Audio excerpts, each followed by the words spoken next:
Hey guys, today we're going to take a quick look at Knight's Repro. I've talked about them on my channel before. I think it's been a couple years now, but I wanted to dive back into their inventory to see what they had released. And they do a lot of fan translations, and they do repros of certain games that are really expensive. I have links in the description if you guys want to make a purchase. Now let's get right into it. Here is Grand Theft Auto 3 for the Sega Dreamcast. Yes, modders have finally got this game working on the Sega Dreamcast out of all systems. This is pretty insane. And Nights in the Dreams Repro made this physical that they're selling on their website. So I'll have a link in the description where you guys could pick that up from. But man, I gotta say, like, this is very impressive. Like, I know this is like an alpha build of it, you know, but it still runs really good. And, you know, they may make future updates where they fix some stuff, but the complete game on this disc like this is just really like mind-boggling to me. I can't believe this is a thing. And it shows you that the Grand Theft Auto 3 could have ran on the Dreamcast. Maybe I don't know if they originally were going to put it on the Dreamcast. I don't know if that was a thing, but still, you know, it shows the Dreamcast is still a pretty powerful system, at least for its time. Now, while this is not the best version of GTA 3 to play, it's probably the most impressive version to play, so keep that in mind. But anyways, guys, I'm going to play through this eventually, but if you guys are playing through it right now, let me know what you think. Here's Silent Hill 2 Beats of Rage edition. Now, I originally was trying to go for Silent Hill 2 Remake during the sales during Black Friday and some of the holiday sales, and it was unfortunately stolen out of my cart. So I settled for this version of the game, and it's actually pretty fun. Now, you get to pick through a bunch of the protagonists through the Silent Hill games and also some of the villains as well. I have a feeling that a lot of people were going to go for some of the villain characters. But honestly, there's nothing really else to say about this game. You know, if you wanted to ever go through Silent Hill with your bare hands, this is the best game to do it. No weapons, it's your bare fists and a bunch of special moves.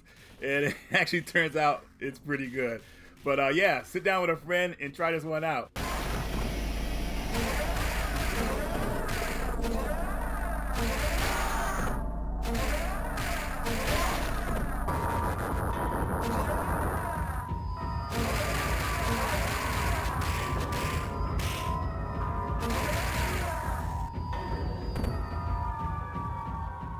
Here's the Call of Cthulhu Prisoner of Ice. This is a sequel to Call of Cthulhu, the Shadow Comet for the IBM computer or PC back in the day.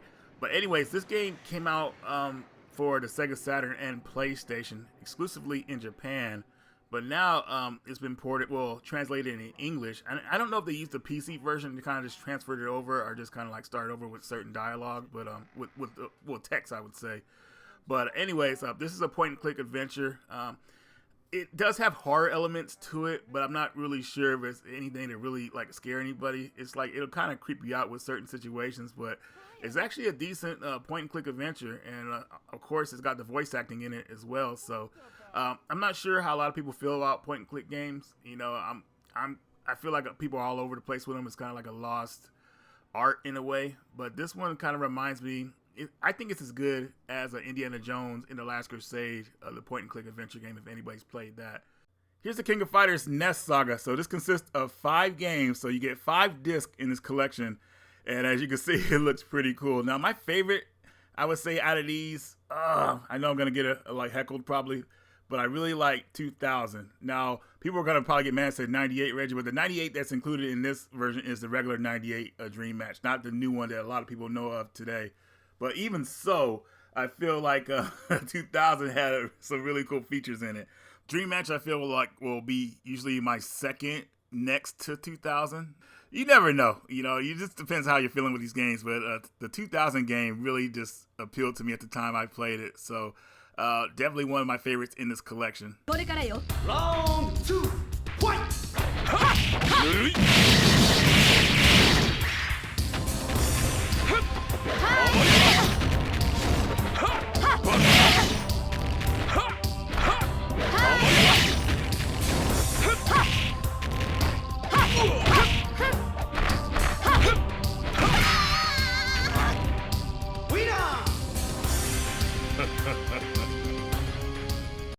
Plumbers Don't Wear Ties. So I guess somebody ported this game to the Dreamcast.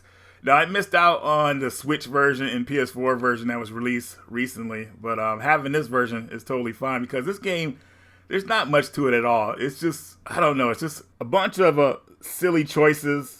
You know, there's greed, sex, spirituality. There's all kind of stuff going for this game, which is pretty hilarious. But if anybody ever wanted to make a video game and they didn't have a high budget, they could make a game like this with a bunch of stills and choices, you know. I don't know if this game was super popular back when it first came out, but it did get really expensive on the system after its release, because I guess like a lot of people didn't buy it, so it became sought after. But playing it now, it's pretty funny. I'm not gonna lie. Like, the choices you make in this game are hilarious. You know, perhaps something can be worked out after all. Yes? Take your clothes off, Jane. I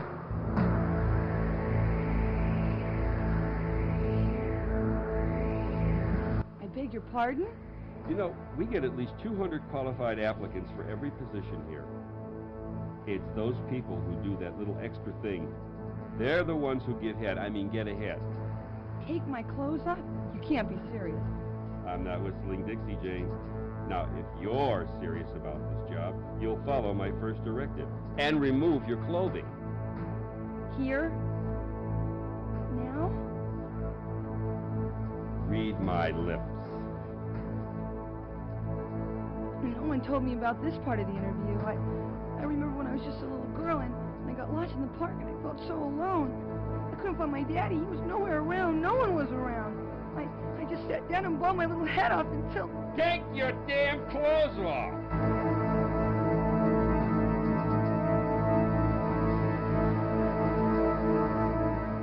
Princess Crown, finally English translated. Now, I haven't got all the way through the game yet, but I can tell you so far, it's a pretty good translation, I would say. Definitely makes the game playable now. This game has been looked at over the years as something that people have been wanting to play. And now, I'm just happy it's finally here. I don't know why this game never got an official English translation. Maybe it didn't sell well, and they figured it wouldn't sell well in America. And I can understand that. But the fans have finally got together. Over the years, they've tried to translate this game too, but just finally it's here now. If you're a fan of some of their most popular work, which I would say is Odin's Sphere, this is definitely something you could get into. Now, it's probably kind of simplistic to that game, like very simple.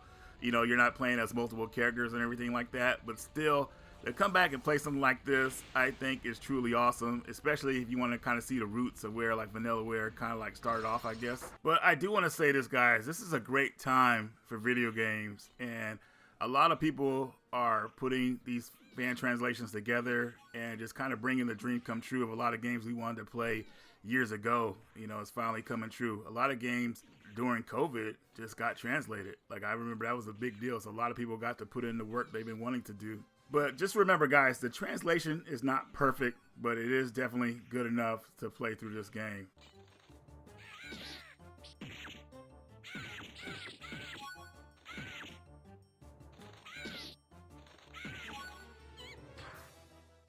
Here is Sorcer Striker Kingdom Grand Prix. Now, never heard this game before, but this is a shoot 'em up that has a racing element to it. You're trying to get first place in each level, as well as shoot enemies and just barrage your opponents out of the way. Now, originally I was gonna buy this off of eBay, and you guys know the prices were just like crazy.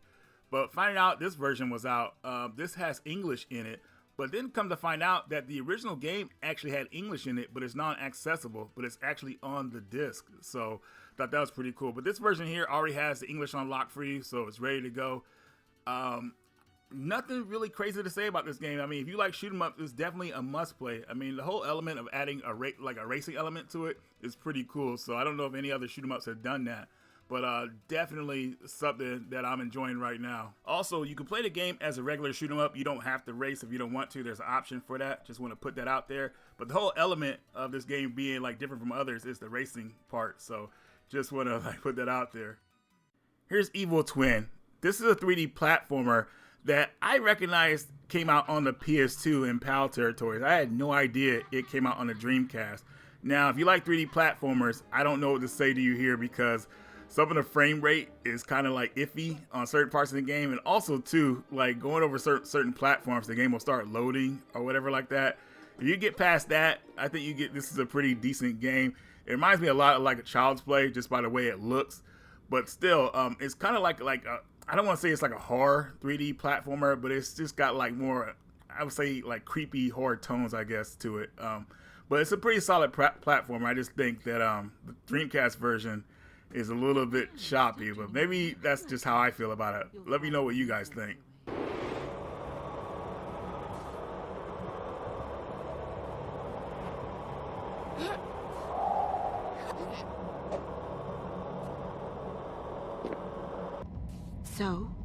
So have you got my flyquitos? Yes, but I found only one. Give it to me. Delicious. Here, take my web. To make a net out of it? Yes. Why?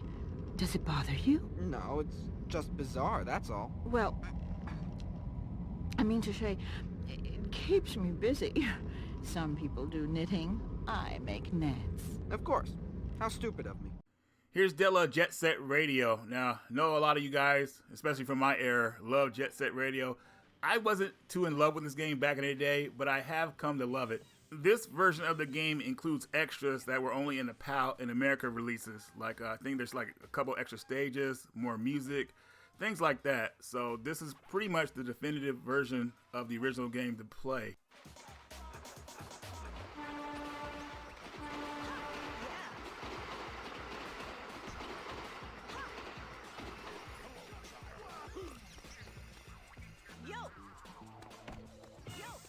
Alright guys, so hope you enjoyed the video. Here is a look at Knight's Repro's page. This is where you'll be purchasing the games if you decide to do so. But definitely follow them on Instagram for all the updates on their newest items. But anyways guys, that's all I got for you in this video. Hope you enjoyed the radical one, and I will see you all later.